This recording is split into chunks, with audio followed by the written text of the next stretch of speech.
যারা ধরুন শিক্ষিত তারা তো তার কথাতে চলবে না, তারা তাদের মতন পার্টির গাইডলাইন সংবিধান, পার্টির যে আমাদের সংবিধান আছে সেই সংবিধানের প্রোটোকলে আমরা চলি, সে কিন্তু চলে না। আর যখন ভোটের সময়, ভোটের কিছুদিন আগেও আমার বাড়িতে এসেছিল, আমি হচ্ছে 41 নম্বর ওয়ার্ডের কনভেনার, আমার নাম সঞ্চিতা দে, এবং তখন আমার বাড়িতে এসেছিল একটা কাগজের জন্য। আমি বলেছিলাম কাগজটা তোমাকে আমি সন্ধেবেলা দিয়ে দেবো, এখন দেবো না। ও আমার হাত থেকে কাগজটা নিয়ে পরে আমাকে ঠেলে ফেলে দেয়। আমি কিন্তু সবাইকে মোটামুটি পার্টির এতে বলেছিলাম, যারা মণ্ডলের রয়েছে, যারা দায়িত্বে রয়েছেন, তখন ওরাও বলেন যে ঠিক আছে আমরা দেখছি।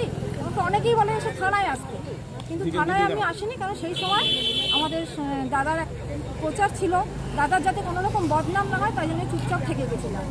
কিন্তু পরবর্তীকালে দাদাও ওকে বলেছে, সবাই বলে, ও কিন্তু কারোর কথা শোনে না। আমি আজকে বলতে বাধ্য হচ্ছি, আমার মণ্ডল সভাপতি, তাকে বহুবার জানানো হয়েছে, তার সত্ত্বেও তার প্রতি কোনো অ্যাকশন না নেওয়ার জন্য আর প্রথমে আমার বাড়িতে আমাকে করলো। আমি একজন সিনিয়র পার্সন, বহুত দিন থেকে পার্টির দায়িত্বের সঙ্গে পার্টি করে আসছি, পার্টি আমার প্রতি অনেক দায়িত্ব দিয়ে রেখেছে, সেগুলো আমি যথাযথভাবে পালন করার চেষ্টা করি।